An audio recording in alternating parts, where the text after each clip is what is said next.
अस्सलाम वालेकुम and good evening. मैं हूं मेहर बुखारी। आज़ाद कश्मीर में इलेक्शन का मार्का सर करने के लिए एक बार फिर सियासी पंडाल सज गया है।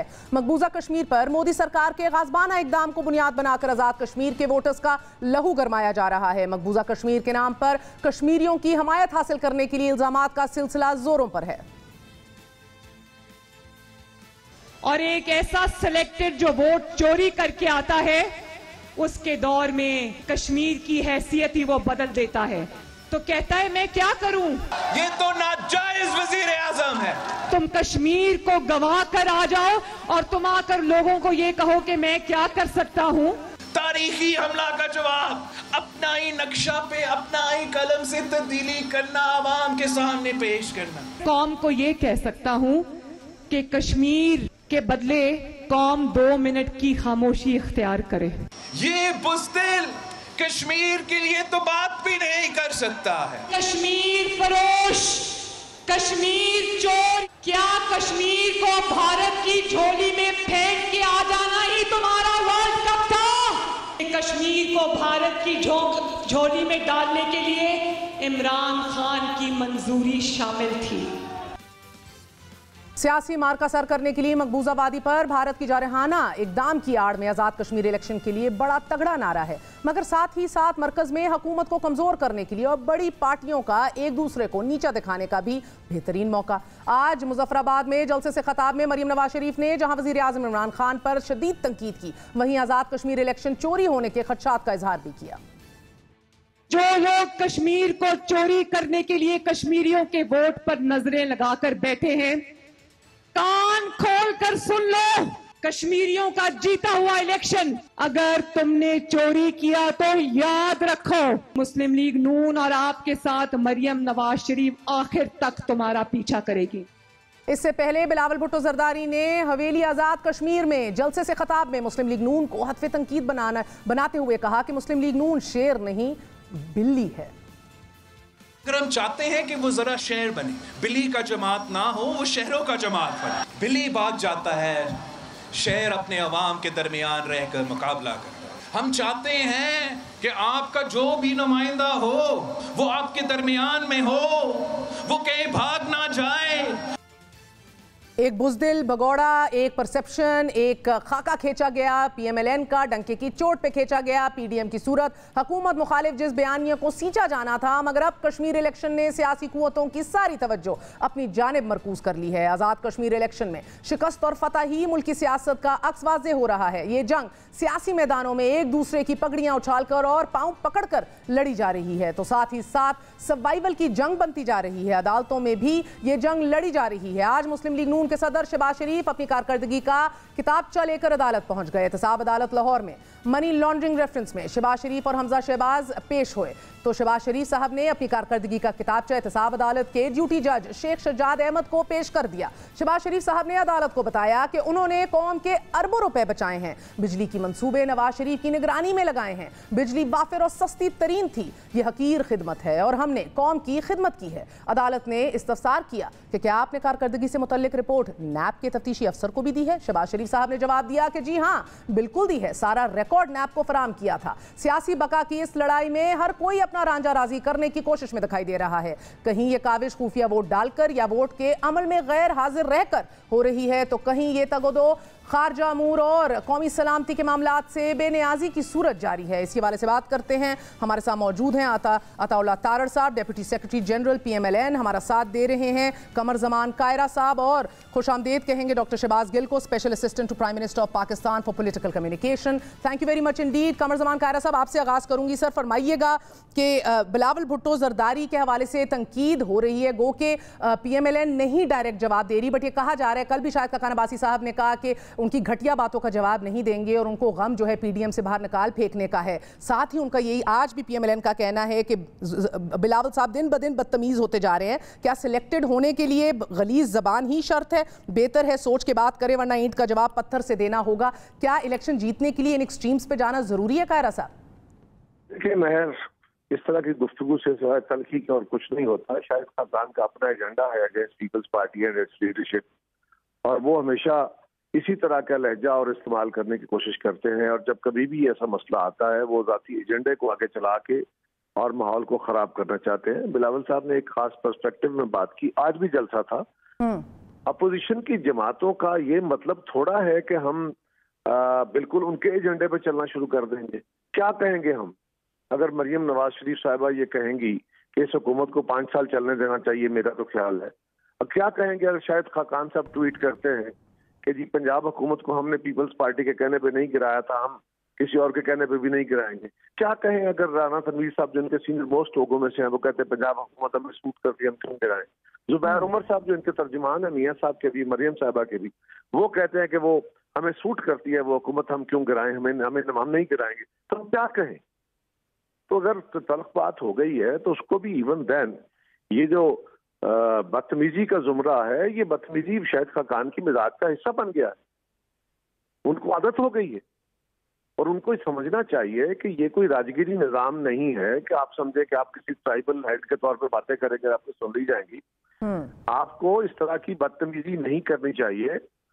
और मैं इससे ज्यादा अभी बात नहीं करना चाहता क्योंकि ये माहौल तल्ख हो जाएगा। पहले ही बड़ा माहौल इस मुल्क का मुकद्दर हुआ पड़ा है।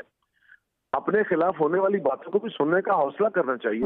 और आपको हक है, आप हम पे तनकीद कर लें, हमारे किसी पॉलिसीज पर रोज तनकीद करते हैं, रोज प्रेस कॉन्फ्रेंस करते हैं। हमने कभी कहा जो हालात इन्होंने पीडीएम के शायद खाकान ने पर्सनल एजेंडे पे किए हैं, क्या हमने उसके ऊपर कभी बातें की? मगर सर ये मसला शायद खान अब्बासी साहब का नहीं है। मसला ये कि आप लोग एक परसेप्शन बिल्ड कर रहे हैं सियासी भगोड़े का, भाग जाने वाले का, बुजदिल का, कमजोर का। जब आप कहते हैं कि शेर बने, बिल्ली बन के बिल्ली भाग जाती है, शेर कायम रहता है। आपको पता है कि आप नवाज शरीफ के बाहर रहने की बात कर रहे हैं, वरना अली बाबा 40 चोर के नारे तो इनको भी आते हैं। एक दफा अभी तक शहबाज शरीफ या मरियम साहिबा ने ये नारे नहीं लगाए सर। तो ये सियासी साख की धज्जियां उड़ाने की कोशिश है के मुखालिफ हैं। वो हम पे 500 तनकीदें करते हैं, हमने कभी बात की है? वो रोज हमें कहते हैं कि जी आपने जनाब जाके गवर्नमेंट से समझौता कर लिया और फलान कर लिया है।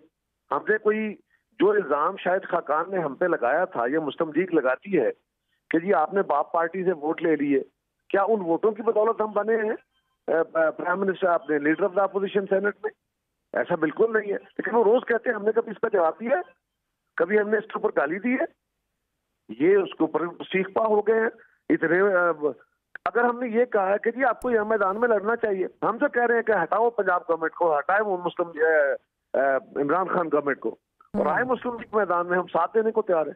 कल के जलसे में भी बिलावल साहब ने तल्ख बातें भी की, लेकिन उन्होंने ये भी कहा कि अगर आज भी हमारी सारी अपोजिशन की जमातें मिलकर पंजाब गवर्नमेंट को हटाना और इमरान खान को हटाने के फार्मूले पे चलती हैं तो हमारी अनकंडीशनल सपोर्ट है उनको।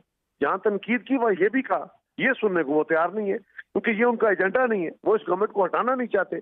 और ये बात पब्लिकली वो मान, तो यानी कि अगर आपकी हद पे तनकीद है तो आप ये इनडायरेक्टली भी मान रहे हैं कि क्योंकि तगड़ी पार्टी है पीएमएलएन अभी इस इंतखाब में, तो ऑपोजिशन की ऑपोजिशन बनना ही पीपल्स पार्टी के लिए एक हर बार इलेक्शन जीतने के लिए। हम इमरान खान की गवर्नमेंट के अपोजिशन में है। हमने अगर ये कहा है कि आपको, मैंने आपको बयानात बाकायदा गिनवाए हैं, मरियम साहिबा का, शाहिद खान का, राना तनवीर साहब का, जुबैर उमर साहब का और दसियों के। तो अभी भी आपको आप ये कह रही हैं कि हम कोशिश कर रहे हैं, हम अपोजिशन के अपोजिशन बने हुए। अपोजिशन के अपोजिशन तो वो हैं जो इस हुकूमत को गिराना नहीं चाहते और इल्जाम पीपल्स पार्टी पर धरे जाते हैं। सर ये बताइएगा कि पीपल्स पार्टी के आपके चेयरमैन को अभी भी वज़रा की तरफ से बिल्लो रानी, पर्ची चेयरमैन, बेबी भुट्टो, इसी तरह के अलकाबात से नवाजा जा रहा है। Sir is there a lack of creativity? आप लोग डेवलपमेंट के ऊपर, परफॉर्मेंस के ऊपर तकरीरें नहीं करते, आप लोग ज़ाती अलकाबात पे उतर आते हैं। ज़ाती ये हमारी सियासत अब यही है। कश्मीर के तो ये इशूज़ हैं नहीं, कश्मीर में तो आप अलग बातें हो सकती हैं हुकूमत की तरफ से भी, आपकी तरफ से भी, बढ़ना ये गुजारिश है कि जो पीटीआई है ना, उससे तो मुझे किसी बेहतरी की तवक्को न थी, न है, न हो सकती। जो वजीर आजम ने उस दिन बजट स्पीच में एक अच्छे जेस्चर का इजहार किया, वो भी एक लम्हाती था। मैंने उस दिन भी कहा था कि ये अब डिपेंड करेगा कि आइंदा आने वाले दिनों में उनके साथियों की, उनके वज़रा की, जिनके असाइनमेंट बेसिकली लोगों के साथ पगड़ियां उछालना और बदतमीजी करता है, तो उनके रवैयों से पता चलेगा कि वो कैसे बोलते हैं। अब उनके रवैये सामने आना शुरू हो गए। उनसे तो इसी तरह की तवक्को की जा सकती है ना। जिन बंदों को, जिन जाहिलों को ये नहीं पता कि बिलावल भुट्टो जरदारी साहब का बीबी के विल में जिक्र नहीं है, जिस पर्ची का वो रोज जिक्र करते हैं, बिलावल भुट्टो जरदारी साहब का बीबी शहीद की विल में कोई जिक्र नहीं है। उस विल में जरदारी साहब को बीबी शहीद ने पार्टी के निगरानी का जिम्मेदारी दी थी। और बिलावल साहब को पार्टी की बीबी शहीद की शहादत के बाद पार्टी की सेंट्रल एग्जीक्यूटिव कमेटी ने जरदारी साहब के रिकमेंडेशन पे उनको चेयरमैन बनाया था और जरदारी साहब को चेयरमैन बने थे। ये जहालत में मबनी बात है या एक झूठ को मुसलसल बोले जाने पर मबनी बात है। उस जिस विल को पर्ची उस विल को कहते हैं ठीक है, उस विल में बुनियादी तौर पे बिलावल भुट्टो जरदारी साहब का जिक्र नहीं है, मोहतरमा ने किया हुआ, वहां जरदारी साहब का जिक्र। और बिलावल साहब को चेयरमैन पार्टी की सेंट्रल एग्जीक्यूटिव कमेटी ने बनाया था। बहुत बहुत शुक्रिया। कमर जमान कायरा साहब हमारे साथ मौजूद थे। अताउल्लाह तारड़ साहब, आपकी जानिब आती हूँ। सर, वो कहते हैं हमने कल के जलसे में भी दावत दी है, अगर आपने खुद हुकूमत की बी टीम बन के रहना है तो फिर हम क्या करें? कल भी दावत दी है, आए मिले, पंजाब हुकूमत को गिराते हैं। मैं साहबा, मैं तकरीबन 12-15 साल से ग्राउंड लेवल की सियासत देखता हूँ। वो लोकल बॉडीज़ की, यूनियन काउंसिल से लेके, प्रोविंस से लेके नेशनल पॉलिटिक्स तक, और मैंने पंजाब में हार्ड कोर पॉलिटिक्स की और पार्टी पॉलिटिक्स भी की है। इस वक्त पंजाब में हमारी तादाद 166 है, पीपल्स पार्टी की तादाद 7 है, 7, 10 काफ लीग के हैं और लगभग कोई 180 जो हैं वो पीटीआई के हैं। मुझे ये तरीका समझा दें कि किस तरह हुकूमत बनती है, मेरी तरफ से कल बनवा लें। ये बिल्कुल हवा में बातें कर रहे हैं। जरदारी साहब से परवेज इलाही साहब की मुलाकातें होती हैं, जेकेटी ग्रुप की सूरत में देख पकी पकाई आपके पास चल के आई, अगर आपने हंडी नहीं खोलनी थी तो वो आपकी मर्जी है। आपका क्या ख्याल है कि परवेज इलाही साहब तैयार बैठे इस काम के लिए? आपने कोशिश की है? जरदारी साहब लाहौर आके बैठे रहे और जरदारी साहब से किसी नामवर सर, आपको तो तजर्बा है, आपकी बलोचिस्तान की हुकूमत गिरा दी ना, एक जरदारी सब पे भारी बड़ी दफा हो चुके हैं, आपने कोशिश बट अब वो एक ही दफा फ्लूक एक ही दफा लगता है ना। अब वो आके बैठे रहे पंजाब और उनका दावा ये था, और आपके लीडिंग न्यूज़पेपर्स ने लिखा कि जरदारी का जो लाहौर का दौरा था नाकाम तरीन दौरा था। सर, ये फ्लूक बार बार वो लगाते, उन्होंने कहा चेयरमैन सेनेट भी नहीं बनने दूंगा, नहीं बनने दिया। बात ये है कि यू डू नॉट, महसूस ये होता है कि आप उनको इस ऑप्शन के ऊपर नहीं टेक ऑन करना चाहते। देखिए, मैंने उनके पार्लिमानी लीडर से भी बात की है, हमने पार्टी लेवल पे भी हमारी डिस्कशंस ऑन एंड ऑफ होती रहती हैं। देखिए, दो तरीके मेयर साहिबा, एक तरीका यह है कि चौधरी परवेज इलाही साहब अलग-अलग आ जाएं, जिसका कोई इम्कान नहीं है, जिसका 0% इम्कान है, और आपको पता है कि उनके जो मामलात हैं, जिस तरीके से वो मामलात हैं, let's not go into the detail, सबको पता है क्या मामलात है। बहरहाल मूविंग ऑन, वो तो नहीं आते। दूसरा तरीका ये है कि 15 से 20 लोग टूट के आ जाएं पीटीआई में से। अब वो फॉरवर्ड ब्लॉक ऑलरेडी जहांगीर तरीन के ग्रुप में जम हुआ, बजट से पहले एफआईए के डीजी को हटाया गया, उनको जो भी हुआ, you miss the opportunity because you didn't want to strike. मुझे अगर एक मौका दीजिए 1 मिनट के लिए तारड़ साहब। गिल साहब, ये बारहा कल भी और आज भी मरियम नवाज शरीफ साहब वाजे कर गई हैं कि धांधली होने जा रही है, और अगर हुई तो इसके बड़े दूर रस असरात मुरत्तब होंगे, और नतीजतन अगर इस्लामाबाद में धरना भी देना पड़ा तो उनके बकौल शाराए दस्तूर पे धरना दिया जाएगा। बिस्मिल्लाहिर्रहमानिर्रहीम, आपका बहुत शुक्रिया। मैं देखिए, दो बातें हैं। हमारा एक्सपीरियंस हो चुका गिलगित बल्तिस्तान में, हमारा भी, आपका भी, पाकिस्तानी अवाम का भी। गिलगित बल्तिस्तान में भी यही हाल था। जिन पार्टीज का उम्मीदवारी खड़े नहीं थे वो धांधली का इल्ज़ाम लगा रहे थे। आज अभी आप जब सुना रही थी इंसर्शंस अपने शो के अंदर, तो जो जुबान इस्तेमाल हो रही थी दो बच्चों को जिन्होंने 1 घंटे के लिए कभी काम नहीं किया, उन दोनों की सिर्फ दास्तान ये है, मैं प्राइम मिनिस्टर हाउस के अंदर सुनता हूँ अक्सर कि जब उनके वालिदैन प्राइम मिनिस्टर थे तो वो यहाँ कहाँ बैठते थे, को फीडर पीता था, को कहीं बैठ के खेलता था। ये उनका सिर्फ पूरे का पूरा कारनामा है। तो जिन 2 बच्चों ने जिंदगी में कभी 1 घंटे का काम नहीं किया, ना वकील रहे, ना डाकिया रहा, ना प्रोफेसर, ना वकील, कोई एंकर, ना जर्नलिस्ट, ना कोई उस्ताद, ना बिजनेसमैन, कोई काम नहीं किया जिंदगी में एक तेले का, और वो चाहते हैं कि डायरेक्टली उन्हें प्राइम मिनिस्टर पाकिस्तान बना दिया जाए। उन्हें प्राइम मिनिस्टर का जो कुर्सी है वो कर दी जाए। पास टोटल 8 कैंडिडेट हैं आजाद कश्मीर के अंदर, उनकी टिकट लेने को कोई तैयार नहीं है। देखो, 3-4 दर्जन के करीब टोटल नशिस्तें हैं कश्मीर के अंदर, उसके ऊपर टोटल 8 उम्मीदवार हैं पीपल्स पार्टी के। इसी तरह नून लीग के आपके सामने मैं नाम गिनवा देता हूँ। आप चाहती हैं जितने लोगों ने इनका टिकट लिया हुआ वापस कर दिया, अब ये उनको बुरा कहें, अच्छा अगर बुरे थे तो इन्होंने पहले उनको एमपीए क्यों, अपना एमएलए क्यों बनवाया हुआ था? अगर वो इतने बुरे लोग थे तो वो इनकी पार्टी का हिस्सा क्यों थे, इन्होंने उन्हें एमएलए क्यों बनाया हुआ था। तो बात यह है कि इन दोनों का बयानिया वहां पिट चुका है, नून लीग वहां पर हुकूमत में है, आज के दिन इन्हीं का प्राइम मिनिस्टर वहां के बैठा हुआ है। नून लीग को तो बड़ा साफ बात करना चाहिए, बात बात पर कश्मीर बेच दिया। अवाम को बड़ी अच्छी तरह से पता है किसने हुर्रियत लीडरशिप के साथ मुलाकात से इनकार करके जंदाल के घर पे जाके कॉपी पी। सर आप तो फिर 2/3 अक्सरियत लेने जा रहे हैं, जंदाल को अवाम को 2/3 मेजॉरिटी निकाल लेंगे, जंदाल को मरी वाले कॉन्फिडेंट है ना। सुन लीजिए महर, शायद आपको भी ये बात भली नहीं लग रही, लेकिन सुन लीजिए उसके बावजूद अवाम को बड़ी अच्छी तरह से पता है कि मरी वाले घर में कौन लेके जाता था जंदाल को, और पूछने के ऊपर ये कहा जाता था कि हमारे जाती गेस्ट हैं। अवाम को बड़ी अच्छी तरह से पता है कि किस तरह कुलभूषण यादव का 3 साल तक नाम तक नहीं लिया गया। तो कश्मीरियों के हक के लिए उनकी हुर्रियत से आप मिलने से तो इनकार कर दिया, वोट आप कश्मीरियों से तो बेसिकली आप लोगों के लैक ऑफ इमेजिनेशन, माजरत के साथ आप सबको बात करनी चाहिए। आप लोग या तो एक दूसरे को जाती अलकाबात से नवाजेंगे, कोई बेबी भुट्टो कहेगा, कोई पर्ची वो कहेगा, या दूसरे को कोई वो वापस आप लोगों को जो भी अलकाबात से नवाजते ये किया जाएगा, या तो फिर एक दूसरे के पेट्रियोटिज्म को और कश्मीर कॉज के ऊपर वफादारी और शिद्दत के ऊपर सवाल उठाया जाएगा। There is no substance. नहीं, वो आपका हो सकती है, आपकी राय हो सकती है, लेकिन सब्सटेंस तो सामने, सबके सामने। क्या द हायर ऑनर किताब नहीं लिखी हुई कॉन्डोलीजा राइस ने? क्या उसका 311 पेज जो है मेरे और आपके बारे में लिखा हुआ है? क्या 342 नंबर पेज मेरे और आपके बारे में लिखा हुआ है? क्या 384 पेज नंबर जो है वो आपके और मेरे बारे में कॉन्डोलीजा राइस ने लिखा हुआ है? क्यों मुकदमात नहीं किए गए, यहीं पे बैठे रहे? रेमंड बेकर की किताब के ऊपर क्यों मुकदमात नहीं किए गए? नवाज शरीफ साहब वो कह रहे हैं कि हम चुप नहीं रहेंगे, उनकी हुब्बुल वतनी का क्यों मुकदमात नहीं किए गए?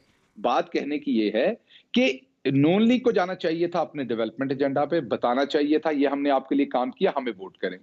पीपल्स पार्टी को अपना एजेंडा लेके जाना चाहिए था, हम आपके लिए ये करेंगे। पाकिस्तान तहरीक इंसाफ तो अपना एजेंडा लेके गई है, उन्होंने तो ये बताया कि जिस तरह पूरे मुल्क में हेल्थ कार्ड है। सर अगर आप मुझे इजाजत दें, मैंने आपको एक एजेंडा दिखाना है, वो एक फुटेज है, आज एक आपके वफाकी वजीर की एक फुटेज गर्दिश में है। सर एक दफा अगर आप देख लें तो वो मुझे बताइए ये एजेंडा है तो मुलाहिजा कीजिए प्लीज।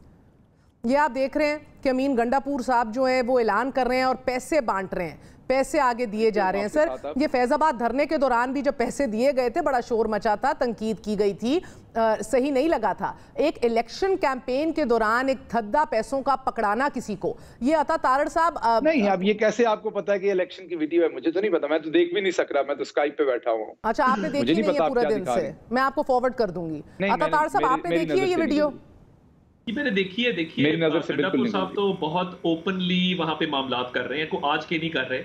उनकी आप स्टेटमेंट्स देख लें, उनकी आप जलसों से खिताबात देख लें, वो इस मामले में बड़े ओपन है। देखिए ये जो गद्दारी के सर्टिफिकेट बांटने का इस मुल्क में रिवाज है ना, गिल साहब पहले भी खोखर पैलेस में मरियम बीबी की इन्होंने एक मीटिंग कराई इंडियंस के साथ, वो आज तक सबूत नहीं दे सके, बाद में अपने बयान से मुकर गए और गलत बयानी के मास्टर हैं। वो इंडियंस की मुलाकात बाद में कहा जी मुझे गलत फहमी हुई थी, वो खोखर तो बड़ा भला आदमी है। तो ये जो मर्जी इल्जामात लगाते रहे, अगर कोई के साथ मामला था, मुझे बात मुकम्मल करने दें, मैं आपकी बारे में नहीं बोला। सर वो नहीं बोले आपकी बारी में, उनको बात करने दीजिए सर। बिल्कुल भला आदमी please be quite, please be quite. आपने मेरे से मंसूब किया ना तारड़ साहब, आपने मेरे से मंसूब किया तो मुझे जवाब देना बात करने पड़ा। दीजिए प्लीज, जवाब दो, अपनी बारी पे जवाब दो। आपने बड़ा कुछ मंसूब किया है, अपनी बारी पे जवाब दो। बिल्कुल मैं बारी पे, लेकिन आप अपनी बारी पे बोलना ना मेरा भाई, मैंने जवाब दिया। हौसला रखो ना मेरा बच्चा, हौसला मेरे सोना, हौसला। बात ये है आपकी महर ये जो चूचा अंडे से अभी निकला हुआ है ना बैग पकड़ के, छोड़ देना ये बात, किसी और को करने दें। इस चूचे को समझाओ, बात करने दे भाई, बात तो करने दे सर। इस चूचे को समझाओ वरना इसके साथ शो कर लीजिए। जी एक सेकंड को बात मुकम्मल करने दे सर। कोई इधर चूचा नहीं है, वेल हैच नहीं है, कोई चूजा नहीं है, उनको बात करने दे सर। बच्चा मुझे कह रहा है ना, ये अपने बाप की उम्र के बंदे को बच्चा कह रहा है, तो इसको समझाओ और इसके साथ शो कर लीजिए। आपको प्रॉब्लम और है, इनके बचपन के बहुत तंग तजुर्बात हैं, ये बड़े ट्रॉमा से गुजरे जब ये छोटे थे। अता तारड़ साहब गलत बातें ना कीजिए, अता तारड़ साहब बचपन की बातें ना कीजिए। बहुत ज्यादा ट्रॉमा से गुजरे हैं अता तारड़ साहब, बहुत ज्यादा ट्रॉमा से गुजरे हैं। अता तारड़ साहब मैं आप दोनों को रिक्वेस्ट करें, अगर उनको मना करें सर, मैं आप दोनों से रिक्वेस्ट कर रही हूँ, डू नॉट गो देयर। हर एक की हसासियत और सेंसिटिविटीज होती हैं, ना उधर इशारा कीजिए जिधर दिल जलता है। बारी बारी बात करें, अपना अपना मौका पेश करें। मेरी मैम की बारी में नहीं बोला, इनको चुप नहीं बोलेंगे। गिल साहब उनको बात करने दें। गिल साहब I take care of any. Gill साहब प्लीज उनको बात करने दीजिए, उसके बाद आप बात कर लीजिएगा। अपनी बात कंप्लीट कीजिए तारड़ साहब। हाँ जी, थैंक यू वेरी मच। इनको जरा चुप कराएं, इनको थोड़ा सा मेरे ख्याल आप अपनी बात कीजिए। हाँ जी, प्रॉब्लम ये है कि इन्होंने पहले झूठा इल्जाम लगाया, अब वो जो इल्जाम लगाया वो ये साबित नहीं कर सके। जिंदाल का अगर इतना मामला है तो केस कायम करें ना। मरियम सफदर की मुलाकातें हुई हैं इंडियंस के साथ, मैं तो कायम हूं अपनी बात पे। आप मेरे पे कैसे मुझे क्यों कह रहे हैं कि मैंने वापस ले लिया? मैंने तो वापस नहीं लिया। ये मुकम्मल कर ले, मैं फिर बाद में बात कर ले। तो मेरे साहब अगर इसने ऐसे करना है तो इसको बात करने दें। आप बात करें, इसको जब लॉजिक ना आए तो फिर अंडा चूजा कट्टा बच्चा मेरे से मतलब जो मर्जी कहते रहो फिर मंसूब नहीं करे। मैं बिल्कुल गिल साहब आपको पूरा मौका फराहम करूंगी, आप डंके की चोट पे जवाब दीजिएगा। मेरे मोहतरम गिल साहब आपको पूरा वक्त दिया जाएगा। Let him make his point and I will come to you. मैं बिल्कुल आपके साथ बात करूंगा, लेकिन जब आप मुझे बच्चा कहेंगे ना तो फिर मुझे आपको उम्र बतानी पड़ेगी। आप इसको एज ए कॉम्प्लीमेंट ले रहे हैं, आप इतने जवान लग रहे हैं उन्हें। उम्र बतानी पड़ेगी और चलिए जी बात कीजिए। कैसे निकले मैं तुम जिस तरह से रानो के घर पले हो ना अपने हमसाओं के, प्लीज तुम तड़ा ना कीजिए, खुदारा ये ना कीजिए, लाइव शो है, तुम तड़ा नहीं चलेगा इधर, तुम तड़ा नहीं चलेगा, बराए मेहरबानी। आपकी परवरिश बता रही है, आप दोनों खामोश हो जाइए, बराए मेहरबानी। पूरी दुनिया को मुझे एक बात बताइए, back to the issue, just 1 second. खोलूंगा कि ये नानी याद आ जाएगी यार, किसी खुदा का खौफ कीजिए, किसी ने नानी दादी नहीं याद करनी, प्लीज तू तड़ा तक ना जाइए, बराए मेहरबानी। आपने मुझे बुलाया, आप मुझे मौका तो दीजिए। Let me decide who will talk. जातियात पे बात इधर नहीं होगी। अच्छा, अभी याद आ रहा था, अब अपनी दफा जातियात की चीजें निकल रही है, ये खोलने दे इसे। देखिए, मुझे किसी का कट्टा चट्टा खुलने में कोई इधर दिलचस्पी नहीं है। गिल साहब, आप बड़े हैं, आप थोड़ी देर के लिए खामोश हो जाइए। और मुझे एक बात बताइएगा, खुल के बात करो, अपनी असलियत दिखाओ अपनी। गिल साहब, आप बड़े हैं, 2 मिनट के लिए खामोश हो जाइए, जस्ट 1 सेकंड।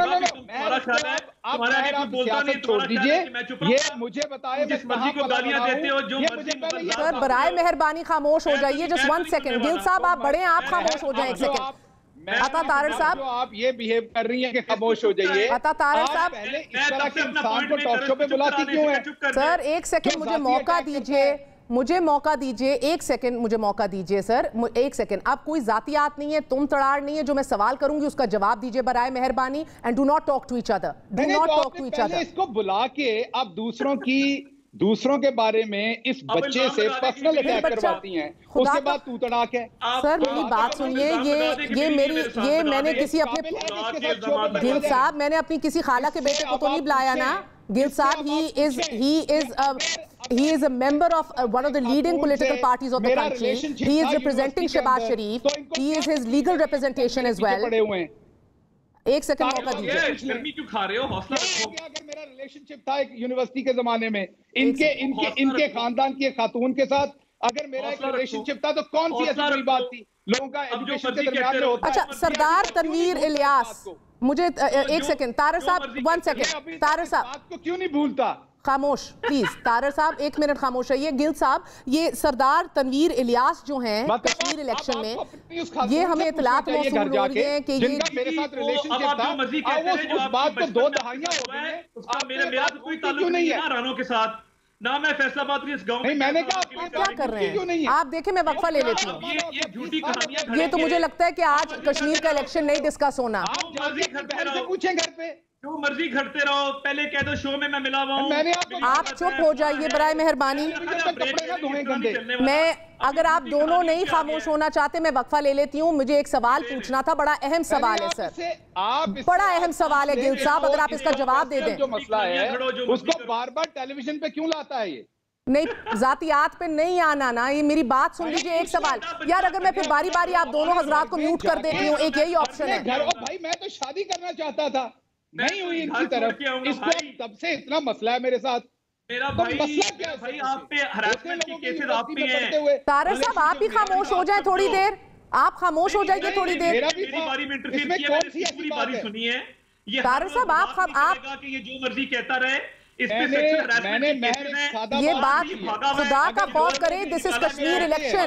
उनका आपस में स्टूडेंट रिलेशनशिप है, इनको अभी तक वो बात, मेरी बारी है, मैं बात कर रहा हूँ। मुझे अगर गिल साहब आप इजाजत दे दें, वो अपना मौकफ कंप्लीट कर ले। मेरा एक सवाल बड़ा जरूरी है गिल साहब आपसे। मेरे बारे में जाती बात करेंगे तो जवाब जाती आएगा। नहीं करेंगे, नहीं करेंगे। मुझे तारड़ साहब एक बात क्विकली बता दीजिए कि अगर आपको घपला महसूस होता है इस इलेक्शन में, जो कि बार बार मरियम साहिबा कहती चली जा रही हैं, तो आप लोग क्या करेंगे रियलिस्टिकली स्पीकिंग? बिकॉज आप लोगों ने रेजिग्नेशंस की कॉल्स दी, फ्लैट गिर गए, आप लोगों ने रुखसती की, इनका बताया कि डेडलाइन है, हुकूमत गिर जाएगी, फ्लैट गिर गए, अब आपने अल्लाह पे छोड़ दिया है। अभी भी आपको लगता है कि पीडीएम, जो कि आपकी माजरत के साथ मगर आपकी अपनी हुकूमत के इत्तेहादी बच गए हैं और तो कोई नहीं है, लेजिटिमेसी के लिए तो आपको पीपल्स पार्टी चाहिए थी, दे नॉट विद यू, कर क्या सकते हैं आप लोग वर्स्ट केस सिनेरियो, या ये फिर एक बार फिर हवाई फायरिंग है, धमकियां हैं बस?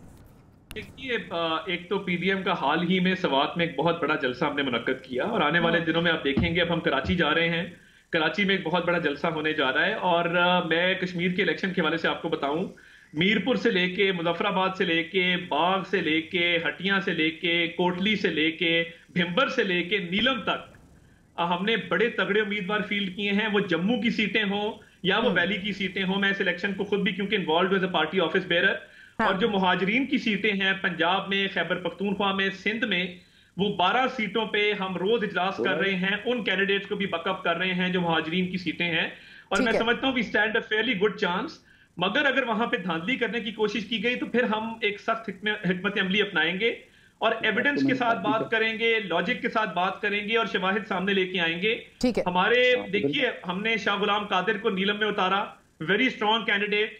उसके बाद हमारे चौधरी तारिक फारूक साहब जो रावलाकोट से कैंडिडेट हैं, आपको लग रहा है आपका अभी भी चांस अच्छा है? बहुत बहुत शुक्रिया तारड़ साहब। गिल साहब, आपसे मैं पूछ रही हूँ कितना मार्जिन से आप लोग जीतना एक्सपेक्ट कर रहे हैं? और साथ सर, ये सरदार तनवीर इलियास की खबरें बहुत आ रही हैं कश्मीर से कि जहांगीर खान तरीन 2 के नाम से इनको पहचाना जा रहा है, उधर इतना लंबा पैसा चल रहा है। देखिए महर, बात यह है कि एक तो गेस्ट लिस्ट चूज करते हुए ख्याल किया कीजिए थोड़ा सा। आपको पता है कि मैं कोशिश करता हूं कि मुद्दे पे बात हो। इन्होंने अगर ये ना कहा होता, क्योंकि मुझे पता है इनका और मेरा 20-25 साल पुराना एक हिस्ट्री जाती है हमारी, तो इन्होंने जब कहा कि मैंने कहा कि खोखर साहब जो हैं वो बड़े भले आदमी हैं, तो मैंने कभी नहीं कहा खोखर वो कब्जा माफिया है, बदमाश आदमी है, उसको मैं भला कैसे कह दूं? मरियम सफदर का इन्होंने कहा मैंने वापस ले ली स्टेटमेंट, कभी नहीं ली। मैं अभी भी कहता हूं वो इंडियंस के साथ मिली, कॉन्स्पिरेसी सारी डॉन की सारी उन्होंने कितने मार्जिन से जीत सक रहे हैं आप? अब आते हैं वापस इस बात पे कि इनके पास वहां पर जितने उम्मीदवार थे वो टिकटें वापस दे चुके हैं। कुछ होंगे, मैं ये नहीं कह रहा सारे, अफकोर्स ये इतनी बड़ी। अब आप देखिए, अब बात ना उनकी काटें प्लीज। मैं इनकी बारी में दोबारा नहीं बोला, ये मुझे फिर बात बता दें जिन्होंने टिकटें वापस की हैं। बता देंगे बात ना फिर मुझे बात पता नहीं है, फिर ये बात नहीं करने दे रहे। मैं आपसे मंसूब नहीं कर रहा कोई बात जो आपको बताना पड़ रही है। बात कंप्लीट करें गिल साहब, वक्त की किल्लत है। अच्छा देखिए महर, आपने न्यूज पे महर माइक बंद कर सकती हैं या मैं बात नहीं करता अगर इसमें बात करनी बीच में? तारड़ साहब, मेरे सेगमेंट खत्म हो जाएगा। काश कि मेरे पास बड़े बटन होते चीजें कंट्रोल करने के, यकीन माने बड़े बटन पुश होते हैं आज। मैं खत्म कर देती हूँ सर, गिल साहब को आखिरी 5 सेकंड बात करने दें, ये सेगमेंट खत्म है सर, बहुत रौनक लग गई है सर। कर सकता हूँ या नहीं? जी गिल साहब 5 सेकंड्स, गो अहेड।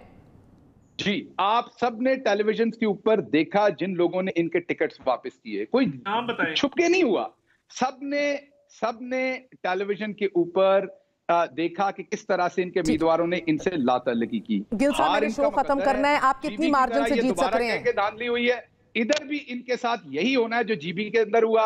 ये घोड़े का मैदान है, चंद दिन इंतजार कर लें, ये बस रोते फिरेंगे, वैसे ही रोते फिरेंगे। शुक्रिया, बहुत बहुत शुक्रिया। शहबाज गिल और तारड़ साहब हमारे साथ मौजूद थे। वक्फा लेते, वक्फे के बाद बात करेंगे। कराची एडमिनिस्ट्रेटर के ऊपर एक नया तनाजा जन्म ले चुका है, स्टे विद अस।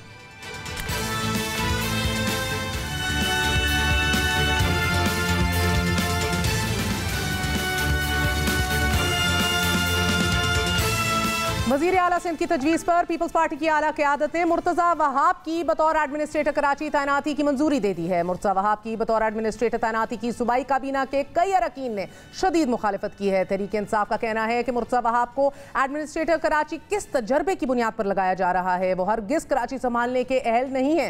सिंध हुकूमत ने एडमिनिस्ट्रेटर की तब्दीलियों के रिकॉर्ड तोड़ दिए हैं। सिंध हुकूमत KMC में जियालों की फौज तैयार करना चाहती है। वज़ीर आला सिंध मुराद अली शाह की अमरीका से वतन वापसी पर मुर्तज़ा वहाब का बतौर एडमिनिस्ट्रेटर नोटिफिकेशन जारी कर दिया जाएगा। इससे कबल 2016 में सिंध हाई कोर्ट ने मुर्तज़ा वहाब को बतौर सूबाई मुशीर कानून काम करने से रोक दिया था। 7 सफ़ात पर मुश्तमिल अदालत ने तफसीली फैसला दिया था और उसमें कहा था कि अदालतें बारहा इंतजामिया को हदायत देती रही हैं कि तकर्रियों में जाती मुफादात और गरबा परवरी की बजाय गैर जानिबदार, शफाफ और ओहदे के लिए मौजू अफराद का इंतखाब किया जाए। इससे बरअक्स मुर्तज़ा वहाब की बतौर मुशीर तकर्री में इन तमाम असूलों की नफी की गई है। नाज़रीन, कराची एडमिनिस्ट्रेटर के लिए मौजू तैनाती ग्रेड 20 या 21 के अफसर यानी कि पब्लिक एडमिनिस्ट्रेटिव सर्विस के सीनियर तरीन ऑफिसर को ही हमेशा समझा जाता है कि मौजू तरीन ये चॉइस है। चीफ मिनिस्टर सिंध और चीफ सेक्रेटरी के बाद अहम तरीन पोस्ट कराची एडमिनिस्ट्रेटर की है। इस ओहदे को एलीट रैंक का नाम दिया जाता है। इस ओहदे के लिए वो शख्स सबसे बेहतरीन इंतखाब होता है कि जिसका इंतजामी अमूर का तजर्बा बला का हो। क्या एडमिनिस्ट्रेटर के अहम तरीन ओहदे की जिम्मेदारी जिन नौजवान कांधों पर डाली जा रही है वो इन कवायद पे पूरा उतरेंगे या फिर एक बार फिर ये अहम तरीन ओहदा सियासी मसलहत का शिकार होगा या फिर अदालतों का रुख करना पड़ जाएगा। बात करते हैं गवर्नर सिंध इमरान इस्माइल साहब से। गवर्नर साहब अस्सलाम वालेकुम, बहुत बहुत शुक्रिया साथ देने का। फरमाइएगा सर कि बैकग्राउंड क्या है जो आप लोग सख्त मौक़िफ़ अपना रहे हैं।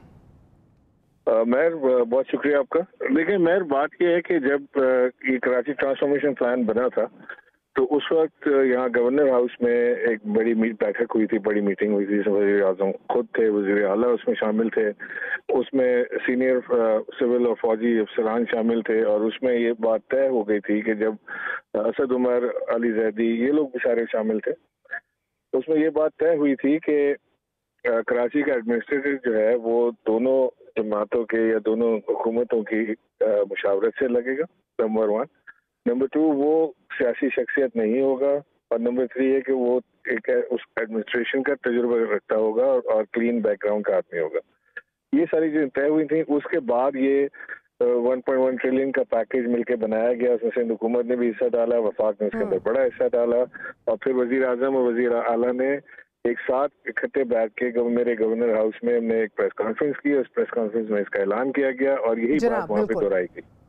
अब ये इसके बाद सरन ये उस मुआहदे की खिलाफ वर्जी है, दैट्स नंबर 1। ये जो मुर्तज़ा वहाब का नाम चल रहा है, मैं समझता हूँ कि ये प्री पोल रिगिंग में भी शुमार होता है, इसलिए कि अभी आगे बल्दियाती इंतखाबात हैं और बल्दियाती इंतखाबात से पहले अपने मंजूर नज़र को कराची उनके हवाले कर देना, पूरी एडमिनिस्ट्रेशन कराची के उनके हवाले कर देना, जीरो तजर्बे के साथ उनके हवाले कर देना। साफ नजर आ रहा है कि इंटेंशंस क्या है। ये मेल इंटेंशंस के साथ अगर ये इस तरह से कराची के साथ खिलवाड़ करेंगे तो ये किसी सूरत भी हमें काबिल कबूल नहीं होगा। We will not accept. अच्छा, आप कह रहे हैं कि तहरीरी तजर्बा नहीं है, मैल प्रैक्टिस है, ये धांधली करने जा रहे हैं सर, मगर जिस मुआहदे का आप जिक्र कर रहे हैं क्या वो तहरीरी तौर पे मौजूद है या was it just a gentleman's promise? नहीं, जेंटलमैन्स प्रॉमिस था। इसकी एक छोटी तहरीर भी थी जो किसी के पास नहीं है, वो रखी गई थी कहीं और इस तरह से ये मामलात आगे चलेंगे नहीं। अगर ये इंटेंशन इसकी क्लियर नहीं होंगी तो फिर तहरीर का भी कोई फायदा नहीं है। अगर इंटेंशन क्लियर नहीं होंगी तो उसके ऊपर कोई यानी तहरीर से भी मुकर जाए आदमी फिर कोई मसला नहीं है, फिर तो तहरीर का भी कोई बात नहीं। अगर जबान दे के बात खराब हो जाती है। मैंने आपसे जो नाम लिए बड़े बड़े उन्हों के सारे नाम हैं, वजीर आजम के सामने ये बात हुई, वजीर आला के सामने ये बात हुई, फौजी अफसरान थे उसके अंदर, उनके सामने ये बात हुई, कोर कमांडर साहब उसके अंदर मौजूद थे इस मीटिंग में, वहाँ पर ये सारी बातें तय हुई थी। जाहिर है इसके ऊपर इतनी बड़ी बड़ी शख्सियात बैठ के बात कर रही हैं तो वो अपनी जबान पर कायम रहेंगे। तो इसलिए कोई ऐसा रिटन मुआहदा ऐसा है नहीं कि सबने साइन किया हुआ हो सर, मगर स्वाबदीद तो उन्हीं की है ना sir, they not legally bound to listen to you. So अदालतों में जाएंगे या क्या करेंगे? नहीं, लीगल बाइंडिंग की बात नहीं है। तो लीगली वो वैसे भी क्वालिफाई नहीं करते, उनका कोई तजुर्बा नहीं है उसके लिए। लेकिन बात यह है कि लीगल बाइंडिंग और लीगल बाइंडिंग की बात ही नहीं हो रही है। या तो वो जबान दे के घूम गए, फिर उसके बाद तो कुछ भी नहीं है। There is nothing. Legal binding क्या होती है?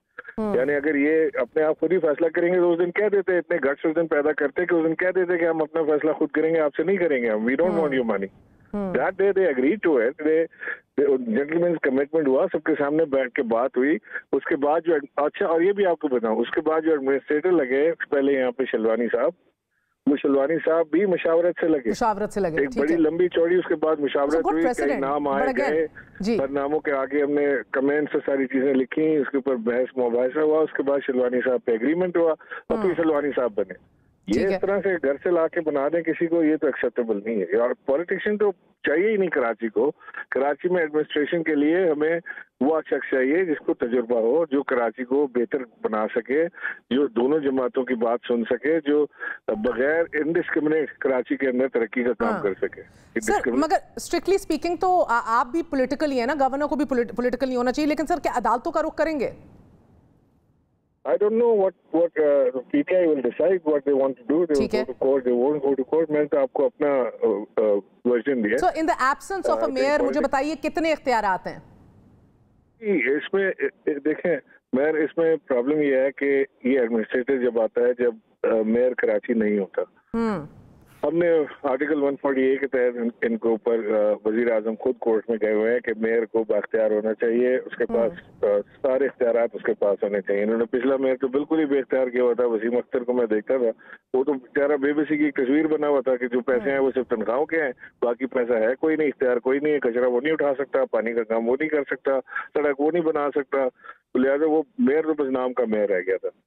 अब जो एडमिनिस्ट्रेटर है, एडमिनिस्ट्रेटर के पास वो सारे इख्तियार हैं, इसलिए कि ना डीएमसी है और ना इसमें केएमसी है, मेयर नहीं है और नीचे चेयरमैन नहीं है डीएमसी के। तो लिहाजा अब जो ये आया है, इसके पास तमाम इख्तियारात होने के साथ साथ इनके एक एलीटिस्ट होता है, इसको फादर ऑफ द सिटी कहा जाता है मेयर को, उसकी बड़ी इज्जत होती है, वो एक रख रखाव वाला एक बावकार शख्स होता है, वो नॉन कंट्रोवर्शियल आदमी होता है, उसके पास तमाम इख्तियारात तमाम पावर्स उसके पास होते हैं। कमिश्नर कराची उसके साथ काम करता है, उसके पास पुलिसिंग के इख्तियारात होते हैं। ये बहुत पावरफुल पोजीशन है और ये इस तरह इसको मलाइन करेंगे और इस तरह इसको पॉलिटिसाइज करेंगे। आज मैं समझता था कि ये मुराद अली शाह साहब जो है वो अपनी बात का, अपनी जुबान का पास जरूर रखेंगे और वो ठीक है सर, मुझे बता दीजिए अब उन्होंने तो फैसला कर लिया है तो नोटिफिकेशन भी हो जाएगा, एहतजाज ही सिर्फ रिकॉर्ड पे लाएंगे या कुछ और ऑप्शंस अवेल करेंगे? देखें ये तो पॉलिटिकल वहाँ पे क्या मूव होती हैं, वो एहतजाज जो है कितना बड़ा एहतजाज होता है, उसमें पीटीआई, एमक्यूएम, जीडीए ये क्या स्टैंड लेते हैं, ये तो वो लोग डिसाइड करेंगे, लेकिन मेरा ख्याल है कि this will go towards the courts. बहुत बहुत शुक्रिया। गवर्नर सिंध हमारे साथ मौजूद थे, कह रहे थे कि लग रहा है कि मामला एक बार फिर अदालतों की तरफ जाएगा, बड़ा अहम होता है जिसको मुतनाज़ बनाया जा रहा है। एक छोटा सा वक्फा लेते हैं, वक्फे के बाद हाजिर होंगे, स्टे विद अस।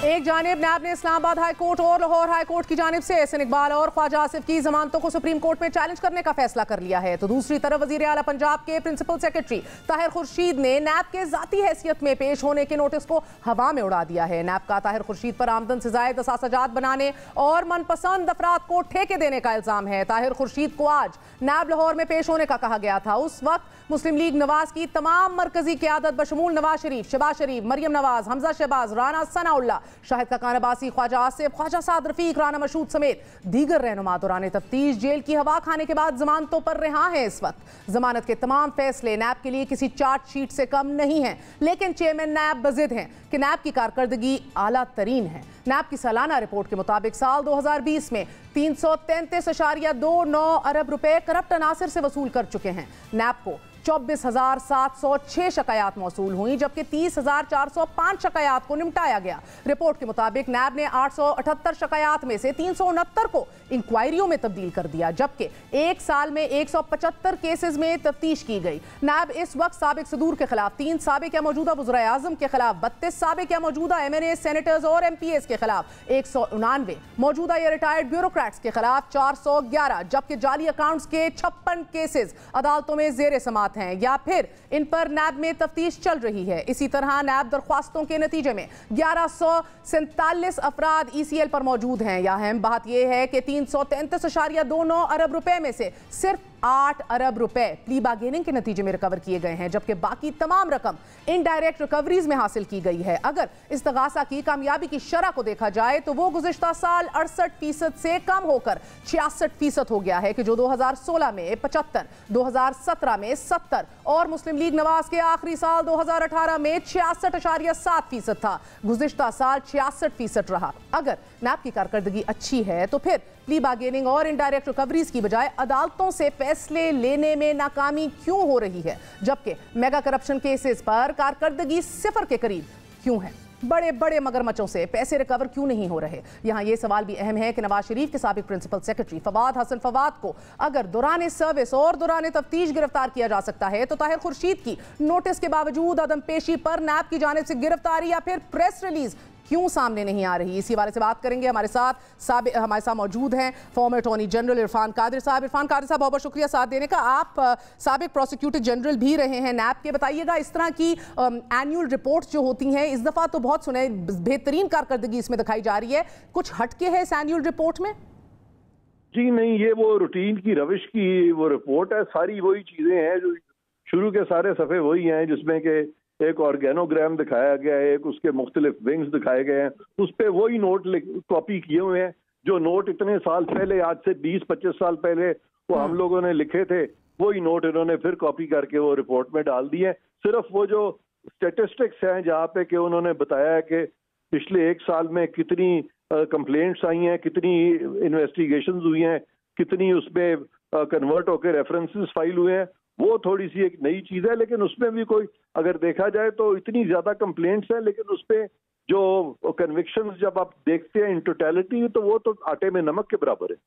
बिल्कुल ऐसा ही। बहुत बहुत शुक्रिया। इरफान कादिर साहब हमारे साथ मौजूद थे। नाजरीन, just look at the international scenario for a bit. नाजरीन, आपको बताते चले, अमरीकी सदर रिचर्ड निक्सन जिस वक्त वियतनाम से अमरीकी फौजियों को वापसी का ऐलान कर रहे थे, तो शायद उन्हें पता ही नहीं था, यकीनन मालूम नहीं होगा कि अमरीका 50 साल बाद वियतनाम की तरह अफगानिस्तान से भी रात के अंधेरों में निकलेगा। आज यूनाइटेड स्टेट्स के प्रेसिडेंट जो बाइडेन अफगानिस्तान के हवाले से पॉलिसी बयान देने जा रहे हैं। अमरीकी इनखला के नतीजे में तालिबान जिस तेजी से अफगानिस्तान पर कब्जा करते जा रहे हैं, अगर कोई सबसे ज्यादा दबाव और सवालात का सामना कर रहा है तो वो अमरीकी सदर हैं, कि जिनसे अमरीकी अवाम और कांग्रेस सवालात कर रही है कि खदशात के बावजूद इतनी तेजी से इनखला क्यों किया गया। एक जानिब गैर मुल्की अफवाज का इनखला अपने इख्तिताम की जानिब गामजन है, तो दूसरी तरफ तालिबान नफ्सियाती जंग के जरिए बाकी मांदा अफगानिस्तान पर कब्जा करते जा रहे हैं। ताज़ा तरीन फुटेजेस के मुताबिक तालिबान अपनी जीत को सोशल मीडिया के जरिए बतौर नफ्सियाती हथियार इस्तेमाल कर रहे हैं। गुज़िश्ता रोज पाक अफगान मुल्का सरहद पर कब्जे की वीडियोस जारी की गई और आज